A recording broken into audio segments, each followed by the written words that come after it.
Guys, welcome back to Glam Finds, and I'm finally back with new and indie because I have been meaning to shoot this one for August for a long time now, actually since June.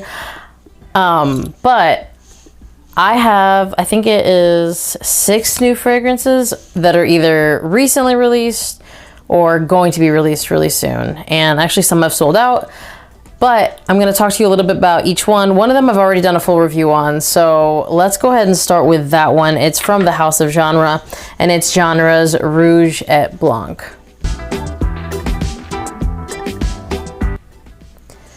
So this one is the newest original release from the House of Genre. I really love it. It is kind of this like fruity aquatic, but it also has kind of more sophisticated complex notes such as saffron that allow you to wear it in the evening. And for me, because the potency of this one and the fact that it does have a little bit more complexity to it and it's not just fruity and aquatic, I feel like I can wear it year round. So for me, that's kind of a big win. It's got this smoothness.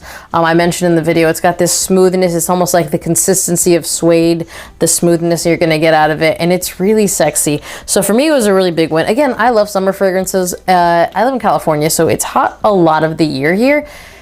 Some days it goes from hot to cold to hot, but you can't wear something that's cloying anyways. So this kind of works out really well for me.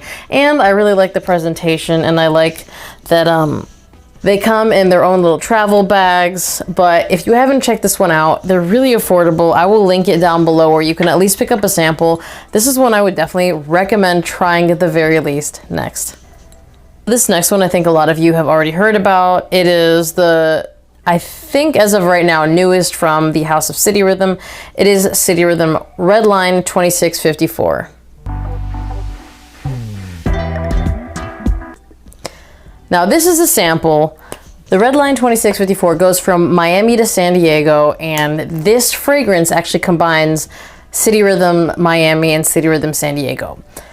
I actually really like this combination. It's really fresh. It's got the sweetness in there. It's got the fruitiness in there, but it has a versatility. I feel like you could wear this year round in a lot of different occasions. The freshness in it, honestly, for me works really, really well because I do want a little bit of freshness pretty much in all of my fragrances, ideally. You know, sometimes if I want something a little richer, a little deeper, a little more complex for evenings in winter, that's one thing. But for most of the year, which is, I like my fragrances to be very versatile, this works, and I don't feel like it's too sweet, which for me is saying something. It definitely is sweet, but I feel like the freshness from the fresher notes in here kind of balance it out a little bit better, at least to my nose. For me, I kind of understand why people were asking for him to combine Miami and San Diego. This is an absolute banger. Full bottle worthy for sure. I got this sample really recently and I tried it on skin. I wore it a couple times and I was like, this is actually really good. And it just really impressed me. So I thought I would just kind of talk about it real quick. I think a lot of you guys have already probably pre-ordered it and it's already been sent out, but I still wanted to add it because, again, it's just a really good fragrance and I feel like it's really balanced, super unisex, works really well for a lot of people. Next. Okay, so this next one I've also talked about on my Instagram, so I'm going to talk about it real quick here. It is from For the Scent of It, it's Eastern Cmos.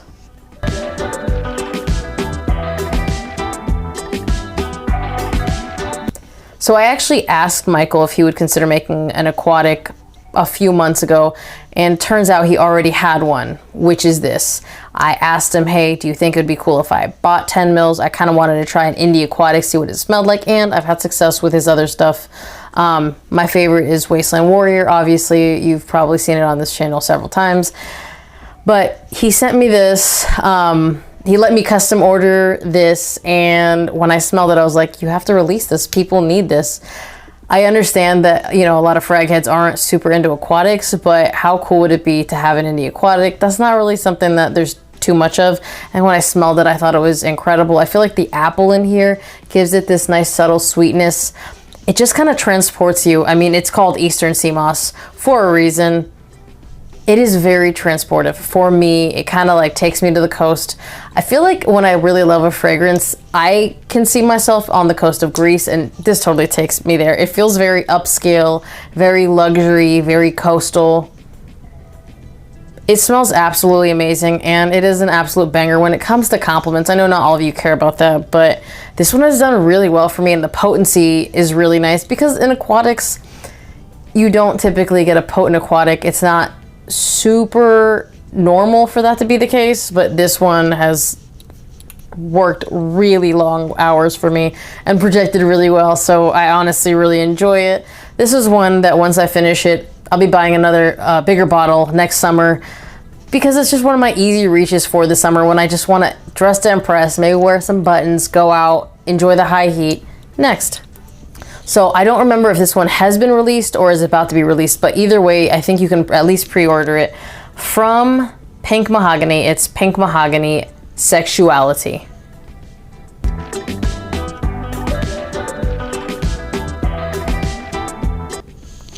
I want to talk about a few of the notes because I wasn't sure that this was going to be my cup of tea, and it 100% threw me off.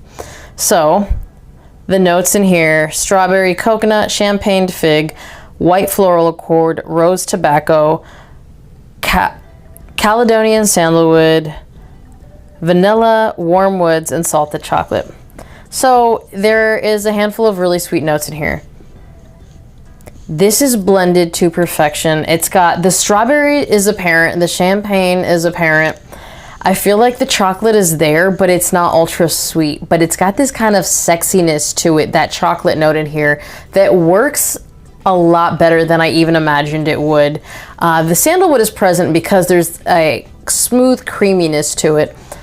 This is a date night banger, and I understand why she named it Sexuality. Also, it's spelled sexuality with Y-O-U as in you in there. So there's a whole thing behind that. But it smells incredible. I was honestly floored when I smelled it. I immediately texted my friend OMG on Instagram, and I was like, I really love this, and I didn't think that it was gonna be like, you know, up here on my list, but it really is. And on skin, it's even better than on paper, but on paper even, it's so good. You can even smell the salted part of the chocolate. You might think, oh, those notes seem a little bit too sweet for me, but don't write this off. Definitely at least try a sample of this because it's really that good that I'm telling you that it's that good. And yeah, it has some sweetness to it, but this is a sexy fragrance. This is a head-turning fragrance. This is a fragrance that demands attention. And this is a fragrance that you need to try next. So the next one is a dynamic duo from the house of Kirk Elliott, which, by the way, I love these new boxes with the magnetic clip. And they come, if you order them together in a set like this, which I thought was really cool, you have Based on a True Story, or the Boats collection, Camille and EKJ.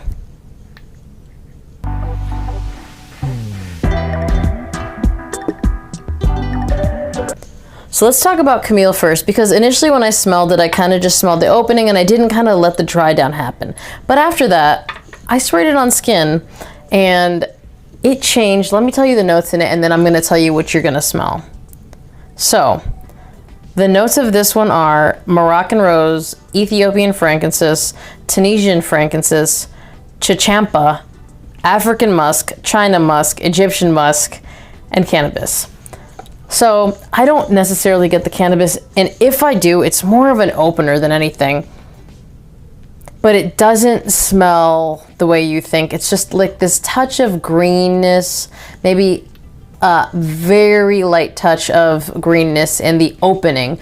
But as it dries down, you're gonna mostly get the musks. So it's really gonna be more of a powdery fragrance with a touch of sweetness. So on my skin, and I noticed on my skin, maybe not so much on paper, the touch of sweetness came out, and I feel like the sweetness is coming from that rose, and it smells really good, especially if you're into a powdery, clean fragrance. So this is a come hither fragrance. It's not a very loud fragrance, but it's a fragrance that you're gonna wear on date night, which is kind of the point of this fragrance. It is really good though. I really enjoy musk and I like a powdery fragrance. Not all powderiness, but the powderiness in here works really well because it's kind of doing what it came to do. Again, it's a very Come Hither fragrance. I think that that's really nice. It's supposed to be a date night fragrance, and that's what it's doing. And its counterpart is EKJ, which this is one that on paper and on skin, I immediately like this one. Let me tell you some of the notes.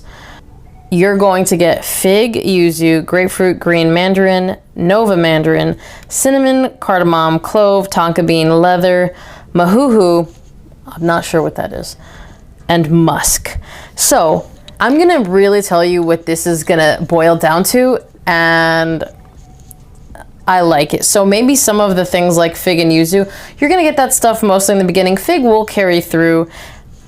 The citrus notes, they're gonna be more in the opening. Now, cinnamon, cardamom, clove, tonka bean, leather, that is for the life of the fragrance. And it projects, at least on me. I've felt that typically I've only worn 2 to 3 sprays of this, and it projects. And the funny part is I never go anosmic to this, which is a really big deal for me because I go to anosmic to a lot of things. Not this, it just doesn't happen. And it smells really good on me as well. And it's something that's gonna garner you compliments. Again, it's also a date night fragrance. I feel like those notes, cinnamon, cardamom, clove, tonka bean, leather, you already know it's a date night fragrance right off the cuff. You can wear this year round in the evening, and then fall, winter, obviously, anytime you want to. And honestly, spring as well. It is really, really nice. This one, again, was an immediate love for me. It just really works. If you hear those notes and they kind of speak to you, I promise you, this is gonna be one, again, at least you wanna try, because it's that good. So for me, this one was a hit up right off the cuff, but I'm really glad that I retried Camille because that threw me off when I wore it on skin. It was a huge difference on skin than on paper, and I liked the powderiness and the cleanness and the way that the rose brought a sweetness to it, a subtle sweetness to it on my skin. It worked out really well for me.